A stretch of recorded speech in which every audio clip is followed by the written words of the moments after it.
사람은 누구나 인생 속에서 형통을 누리기를 원합니다.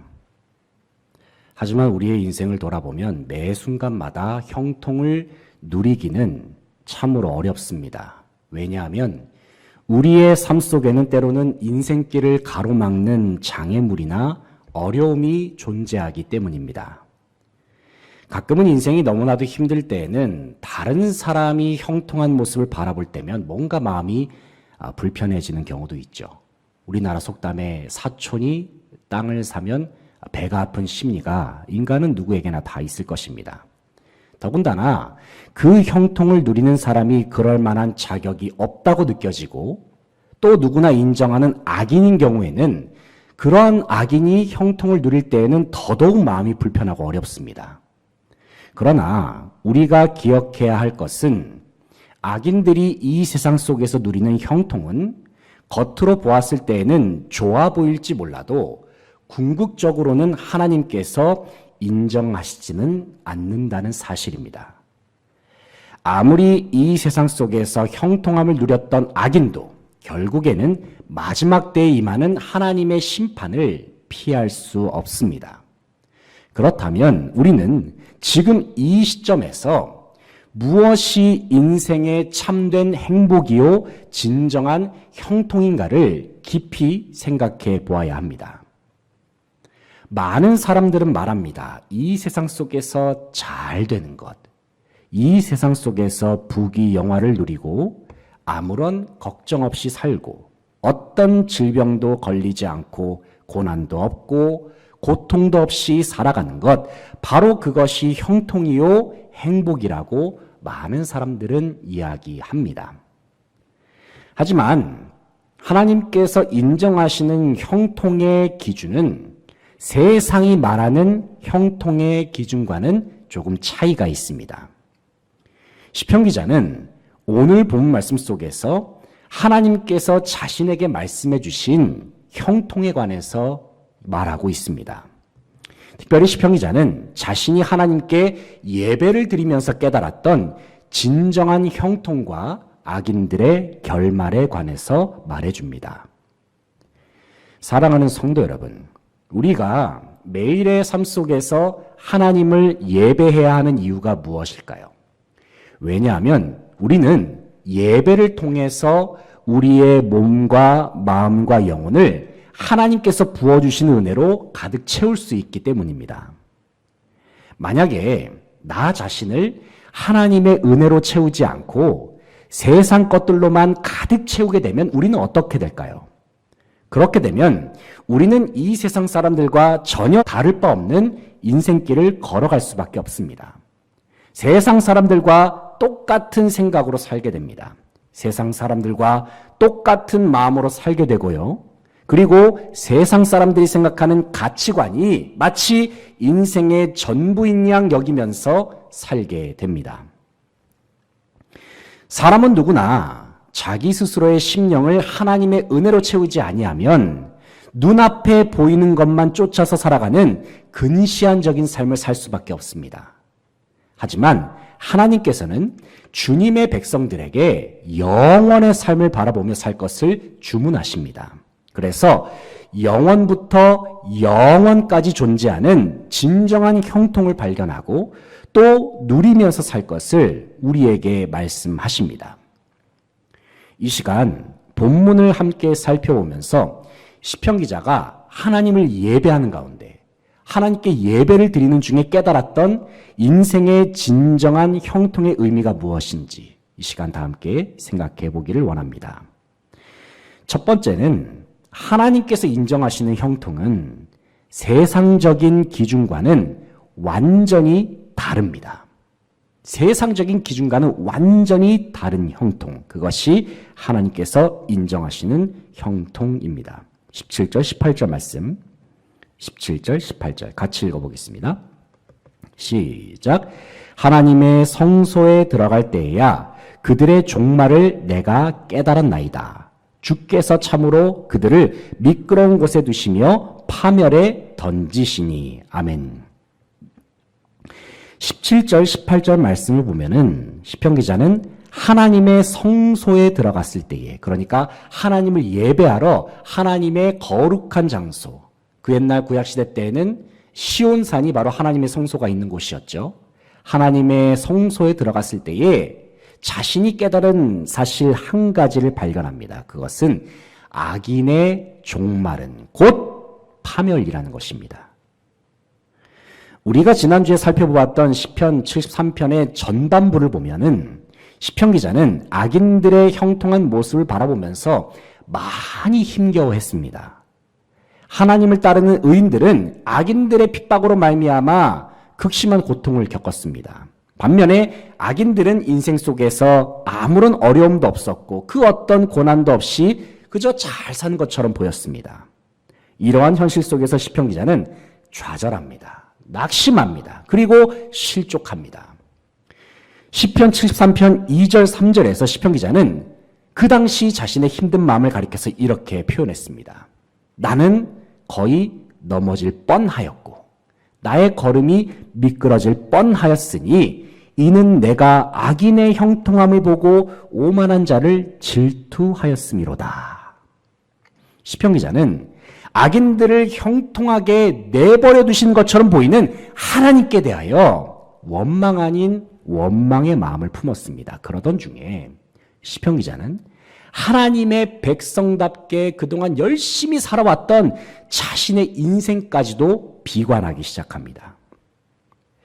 이처럼 시편 기자는 자신의 일생 속에서 믿음의 방황과 회의감이 가득한 나날을 지나고 있었습니다. 그러던 중에 그는 어느 날 이스라엘의 성소를 찾아갑니다. 그가 하나님의 성소를 찾아간 이유는 살아계신 하나님께 예배를 드리기 위해서였습니다. 물론 그의 마음은 여전히 힘들었습니다. 그의 믿음의 중심에는 수많은 의심과 회의감이 밀려왔습니다. 하지만 그럼에도 불구하고 시편 기자는 하나님의 성소를 찾았습니다. 이 사실이 중요합니다. 하나님의 성소를 찾았다는 것. 그리고 그는 하나님 앞에 나아가서 예배를 드렸습니다.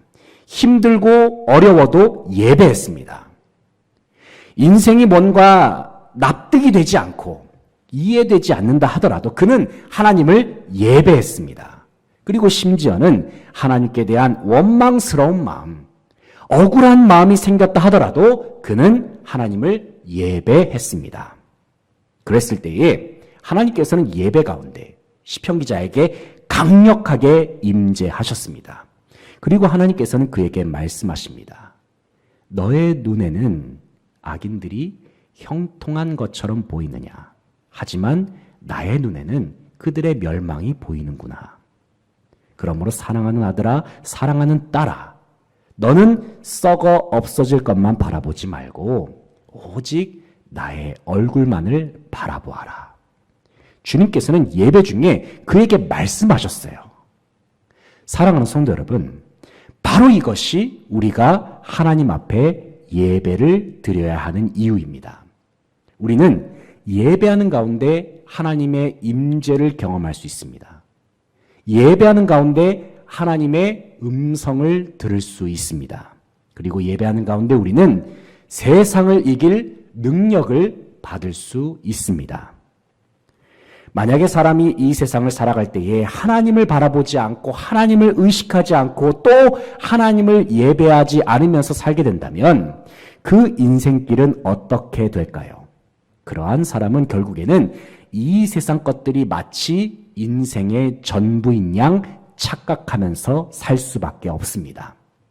그러한 사람들은 세상적인 성공이 인생의 최고의 목표라고 생각하면서 삽니다. 하지만 하나님께서는 말씀하십니다. 하나님을 모르는 자들이 추구하는 세상적인 성공의 기준은 모두 다 일시적이라고 말씀하십니다. 언젠가는 다 사라지게 된다고 말씀하십니다. 반면에 하나님을 바라보는 자, 하나님을 예배하는 자들은 단순히 이 세상만을 바라보지 않습니다. 그들은 하나님께서 말씀하신 영원의 세계를 바라봅니다. 영원한 하나님 나라를 꿈꾸면서 살아갑니다. 그렇기 때문에 때때로 인생 속에 다가오는 시험과 환란이 있다 하더라도 그들은 크게 좌절하거나 흔들리지 않습니다. 왜냐하면 하나님을 바라보는 자에게는 영원하신 하나님을 바라보는 영적인 눈이 열려 있기 때문입니다. 사랑하는 성도 여러분, 그동안의 우리의 삶이 세상 사람들이 인정하는 형통을 바라보았다고 한다면 그 모든 시선을 하나님 앞에 다 내려놓을 수 있기를 바랍니다. 그리고 하나님께서 인정하시는 인생의 진정한 형통에 우리의 눈을 고정하면서 인생의 참된 목적을 향해 걸어 나아가는 저와 여러분 되시기를 소망합니다. 둘째는 세상적인 형통은 한날의 꿈처럼 사라지게 됨을 시편 기자는 예배하는 가운데 깨달았습니다. 세상적인 형통은 한날의 꿈처럼 사라집니다. 19절, 20절 말씀. 19절, 20절 함께 읽겠습니다. 시작. 그들이 어찌하여 그리 갑자기 황폐되었는가 놀랄 정도로 그들은 전멸하였나이다. 주여, 사람이 깬 후에는 꿈을 무시함같이 주께서 깨신 후에는 그들의 형상을 멸시하시리이다. 아멘. 우리는 방금 읽은 말씀을 통해서 그동안 형통한 것처럼 살았던 악인들의 결말이 어떠한지를 확인할 수 있습니다. 19절의 하반절을 보면 시편 기자는 악인들의 마지막 모습을 목격했을 때에 놀랄 정도로 전멸하였다라고 표현합니다. 이처럼 시편 기자가 악인들의 결말을 볼 때에 놀라움을 금할 수 없었던 이유가 무엇입니까? 왜냐하면 하나님께서 멸하실 악인들은 세상을 살아갈 때만큼은 정말 화려해 보였기 때문입니다. 그 누구도 대적하지 못했고 또 범접할 수 없을 만한 절대적인 위치에 있었던 사람들이 바로 하나님께 멸망을 당한 악인들이었습니다.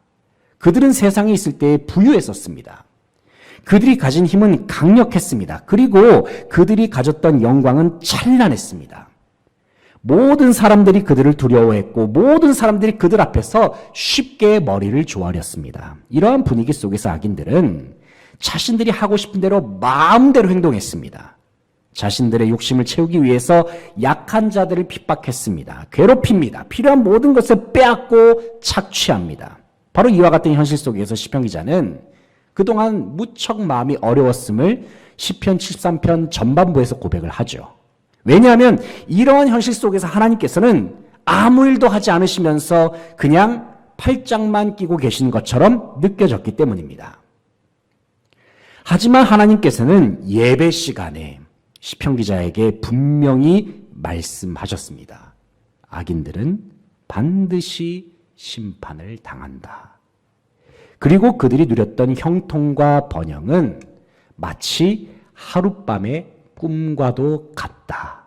하나님께서 분명히 말씀하셨습니다. 시편 기자는 하나님을 예배하는 중에 주님의 뜻을 깨달았습니다. 그리고 그동안 자기 자신이 하나님의 뜻에 대해서 하나님의 계획에 대해서 얼마나 무지했었는지를 주님 앞에 고백하기 시작합니다. 한번 이 시간 본문 21절, 22절 말씀을 같이 한번 읽어보겠습니다. 21절, 22절 시작. 내 마음이 산란하며 내 양심이 찔렸나이다. 내가 이같이 우매무지함으로 주 앞에 짐승이오나. 아멘. 여기서 시편 기자는 그동안 자신이 하나님의 뜻을 몰랐었다라는 사실을 인정하면서 이 사실을 주님을 예배하는 중에 나의 연약함과 나의 부족함, 나의 어리석음을 주님 앞에서 깨닫게 되었습니다. 그렇게 고백을 하고 있습니다. 그러면서 22절 말씀을 보게 되면은 내가 이같이 우매무지함으로 주 앞에 짐승이오나 말씀합니다. 그만큼 자기 자신이 그동안의 인생을 살았을 때에 참 짐승과도 같이 어리석었음을 하나님 앞에 고백하는 표현입니다. 또 이어지는 21절을 보면 시편 기자는 자신이 하나님의 마음도 모른 채 그저 세상의 모습만 바라보면서 불평을 일삼았음을 고백합니다. 그러면서 자신의 연약함을 하나님 앞에 회개하죠. 21절 말씀을 보면은 내 마음이 산란하며 내 양심이 찔렸나이다 말씀하고 있습니다. 시편 기자는 예배하는 중에 하나님의 말씀을 들었습니다. 그리고 그는 하나님의 말씀을 통해서 자신의 무지몽매함을 깨달을 수 있었고 더 나아가서 하나님 앞에 진정으로 참회하면서 회개하는 자리에까지 나아갈 수 있었습니다. 사랑하는 성도 여러분, 때때로 우리는 인생 속에 다가오는 여러 가지 문제들로 말미암아 혼란스러움을 경험할 때가 있죠. 그럴 때마다 우리는 하나님 앞에 이런 질문을 던지곤 합니다. 하나님, 세상은 대체 왜 이럽니까? 하나님, 왜 제 삶 속에 이러한 고난이 찾아왔습니까? 하나님, 주님께서는 이러한 현실 속에서 대체 무엇을 하고 계십니까? 이처럼 우리는 인생의 고난과 시험 앞에서 다양한 질문과 회의 섞인 말들을 주님 앞에서 늘어놓을 때가 있습니다. 바로 그러할 때에 우리가 주님 앞에서 해야 할 일은 무엇일까요? 먼저는 살아계신 하나님을 예배하는 자리로 나아가야 합니다. 살아계신 하나님을 예배하면서 우리는 주님을 만나야 합니다. 그리고 예배하는 중에 우리에게 말씀하시는 주님의 음성을 듣고 주님과 함께 대화를 나눠야 합니다. 우리가 예배하는 하나님께서는 우리가 가졌던 수많은 질문들을 이미 다 알고 계십니다. 우리의 머릿속에 남아있는 혼란스러운 생각들, 우리의 마음속에 남아있는 어려운 감정까지도 주님은 다 알고 계십니다. 우리의 모든 것을 다 아시는 주님께서는 예배하는 중에 우리를 만나 주셔서 우리의 마음과 생각 속에 말씀을 허락하시고 하늘에 참 평안을 내려 주십니다.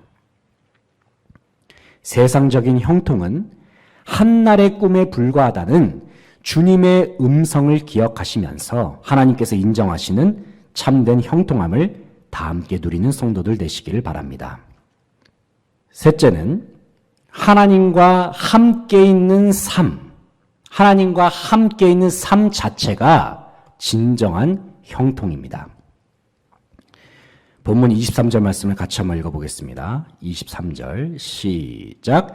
내가 항상 주와 함께하니 주께서 내 오른손을 붙드셨나이다. 아멘. 23절 말씀을 보면은 내가 항상 주와 함께하니 내 오른손을 붙드셨나이다 말씀하고 있습니다. 여기서 시편 기자는 하나님께서 자기와 함께 하셔서 오른손을 붙들어 주신다 말씀합니다. 성경에서 오른손은 우리가 많이 들어본 대로 권능의 손을 의미합니다. 그래서 하나님께서 오른손을 붙들어 주신다는 말은 하나님이 나의 힘이 되신다는 말과도 같습니다. 참으로 놀라운 고백이 아닐 수가 없죠. 이전에 시편 기자의 한번 고백들을 생각해 보시기 바랍니다. 악인들의 형통과 번영으로 인해서 어떻게 보면은 염세적이면서 비판적인 자세를 취했던 시편 기자였습니다. 그런데 이토록 하나님을 의지하고 하나님을 찬양한 모습으로 변화되었다는 그 사실을 생각할 때에 어떤 면에서 보게 되면 의아하게 느껴지기도 합니다. 그런데 시편 기자는 자신의 마음이 이토록 하나님께로 향할 수 있게 된 데에는 확실한 이유가 있었다는 사실을 밝힙니다. 그것은 바로 하나님께서 자신에게 들려주신 말씀 때문이었다고 고백합니다. 24절 말씀 같이 한번 읽어보겠습니다. 24절 시작.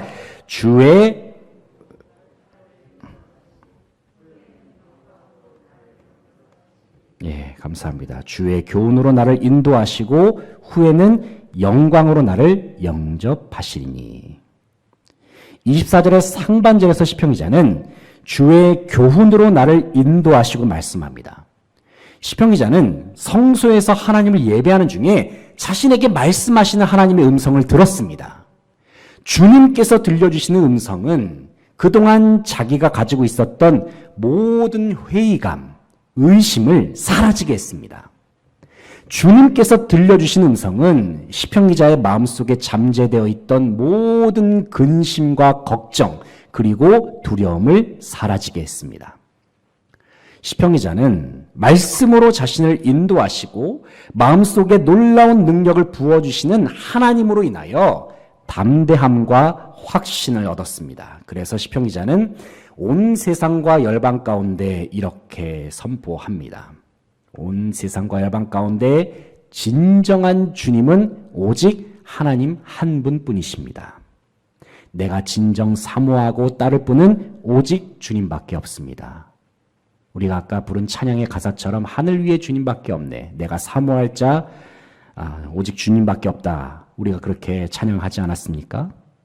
주님만이 나의 힘이 되십니다. 주님만이 나의 피난처 되십니다. 주님만이 내 삶 속에 진정한 복 그 자체가 되십니다. 시편 기자는 고백합니다. 이 시간 본문 25절부터 28절에 나오는 시편 기자의 놀라운 고백을 한번 같이 읽어보겠습니다. 25절부터 28절입니다. 시작. 하늘에서는 주 외에 누가 내게 있으리요.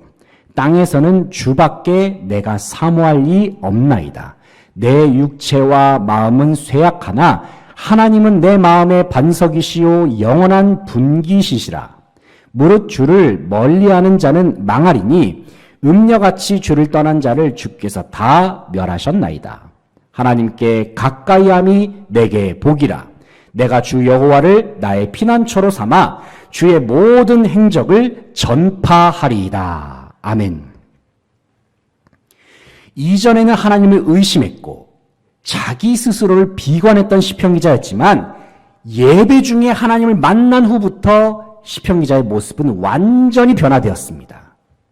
이제 시편 기자는 어떠한 상황 속에서도 하나님이 나의 힘이 되신다는 사실을 인정합니다. 어떠한 삶의 현실 속에서도 하나님과 함께 있기만 하면 그 인생이야말로 진정한 형통과 복을 누릴 수 있음을 그는 온 세상과 열방 가운데 선포하기 시작합니다. 그렇습니다, 여러분.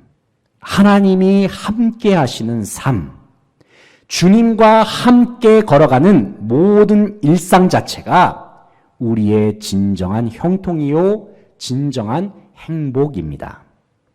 이 사실을 기억하면서 인생의 여러 가지 시험과 어려움 속에서도 주님이 나와 늘 함께 계심을 기억하면서 진정한 형통의 은혜, 완전한 승리를 경험하는 모든 성도들 되시기를 소망합니다. 이제 말씀을 정리하겠습니다. 사랑하는 성도 여러분, 하나님께서는 주님의 백성들이 진정한 형통을 누리기를 간절히 바라십니다.